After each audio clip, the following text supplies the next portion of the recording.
अस्सलामुअलैकुम। क्या हाल चाल हैं? उम्मीद है सब ठीक होंगे। आज की वीडियो बहुत ज़्यादा इम्पोर्टेंट होने वाली है। ये उन लोगों के लिए ख़ास है जो लोग रोमानिया में हैं और उन्होंने अपनी कंपनी को रिज़ाइन दिया, और जब कंपनी ने उनको रेजिग्नेशन लेटर दिया तो रेजिग्नेशन लेटर की जो मियाद होती है वो 90 डेज़ होती है।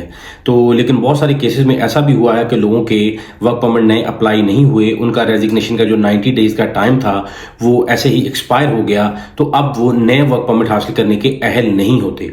तो आज की वीडियो में हम आपको ये डिटेल से बताएंगे क्या वो लोग जिनके 90 डेज का टाइम पास हो जाता है तो क्या वो किसी भी तरीके से नया वर्क परमिट हासिल करने के काबिल हो सकते हैं या नहीं। उसकी वजह यह है कि बहुत सारे लोग हमारे एशियन, खासकर पाकिस्तान, इंडिया, श्रीलंका, बांग्लादेश से जब वो किसी भी कंपनी को छोड़ते हैं तो वो जब नई कंपनी के पास जाने का प्लान कर रहे होते हैं तो बहुत सारा टाइम वो वैसे ही ज़ाया कर देते हैं कंपनी ढूंढने में, और जब कंपनी वो ढूंढते हैं तो अपने प्रोसेस को नहीं स्टार्ट करते। वो कहते हैं जी हम थोड़े से पैसे बना लें, यानी कि अपनी पॉकेट में से पैसे लगाने नहीं चाहते। वो कहते हैं कि हम कमा कर ही अपने डॉक्यूमेंट्स का जो एक्सपेंस है वो बियर करें। तो इसी केसेस में वो ज़्यादातर टाइम अपना ज़ाया कर लेते हैं। जब आपका टाइम थोड़ा सा रह जाता है तब वो किसी भी कंपनी के पास जाते हैं तो उनको कहते हैं कि जी आप मेरा प्रोसेस कर दें। अगर तो आपकी कंपनी वाला या एजेंट या आपका दोस्त कोई अच्छा है, आपसे झूठ बोलने वाला नहीं है, तो वो आपको स्ट्रेट फॉरवर्ड बताएगा कि आपका 90 डेज टाइम कंप्लीट हो गया है, अब कोई भी कंपनी आपके लिए नया वर्क परमिट अप्लाई नहीं कर सकती। तो ऐसी सिचुएशन में बहुत सारे लोग फिर ये मजबूर हो जाते हैं सोचने पे, या तो वो फिर वापस पाकिस्तान में जाएं या अपनी जो भी कंट्री से वो आए हैं वहां जाएं, या फिर इलीगल डंकी लगाकर आगे चले जाएं। तो आज की वीडियो में हम आपको डिटेल से ये बताएंगे कि उनके पास भी एक ऑप्शन अवेलेबल है अपने आप को दोबारा रोमानिया में लीगल करने के लिए। सबसे पहली चीज़ ये है कि जब भी आप कंपनी से रिज़ाइन देते हैं तो रिज़ाइन देने से आपको जो आपका रेजिग्नेशन स्टार्ट होता है जिस डेट से, उस डेट से लेकर आपके पास 90 डेज का टाइम होता है नई कंपनी में जाके अपना वर्क परमिट चेंज करने का, वर्क परमिट अप्लाई करने का आपके पास 90 डेज का टाइम होता है।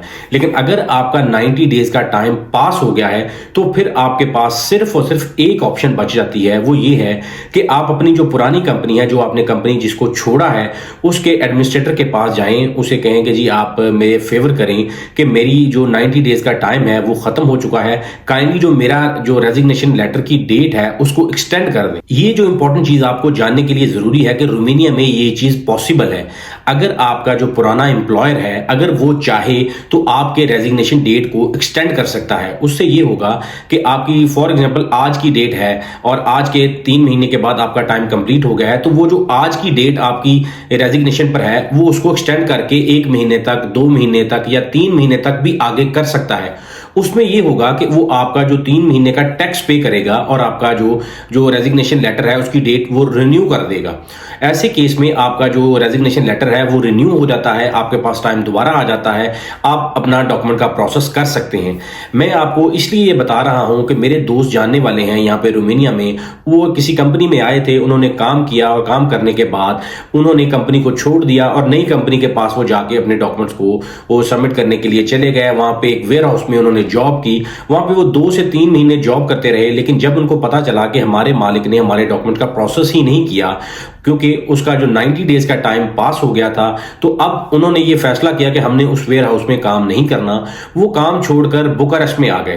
कल मेरी उनके साथ मुलाकात हुई तो उन्होंने मुझे कहा कि जी क्या हमारे पास कोई ऐसी ऑप्शन है कि जिसके जरिए हम अपना नया वर्क परमिट हासिल कर सकें, लेकिन हमारा जो रेजिग्नेशन है उसका 90 डेज का टाइम पूरा हो चुका है। तो फिर मैंने उनको ये चीज बताई कि आपके पास एक ऑप्शन अवेलेबल है। उससे ये होगा कि अगर आपका पुराना एम्प्लॉयर आपका जो रेजिग्नेशन है उसकी डेट को एक्सटेंड कर देता है, देन फिर आपके पास पॉसिबिलिटी आ जाती है नया वर्क परमिट अप्लाई करने के लिए। तो आज की वीडियो ये बनाने का मकसद ये है, तो मुझे ये लगा कि हमारे बहुत सारे लोगों को ऐसी प्रॉब्लम फेस हो रही हैं, तो ये वीडियो मैं इसलिए बना रहा हूं कि आपके पास एक ऑप्शन अवेलेबल है। अगर आपका पुराना एम्प्लॉयर चाहे तो वो आपके रेजिग्नेशन की डेट को एक्सटेंड कर सकता है।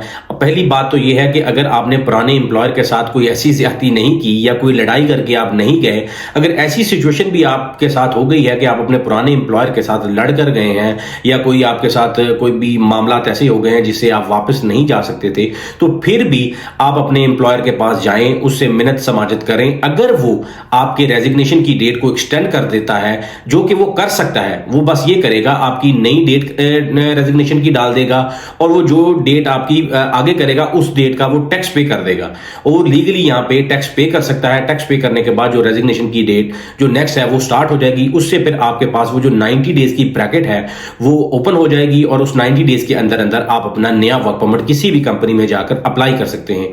तो मैंने जैसा कि उस दोस्त को बताया कि आपके पास ऑप्शन है, तो फिर मैंने ये भी सोचा कि हमारे बहुत से लोगों को भी ऐसी प्रॉब्लम फेस हो सकती हैं। तो ये वीडियो बनाने का मकसद सिर्फ और सिर्फ ये बताना है कि अगर आपका 90 डेज का टाइम पूरा हो चुका है और आपका पुराना एम्प्लॉयर आपको हेल्प करे तो आप नया वर्क परमिट अप्लाई कर सकते हैं रोमानिया में।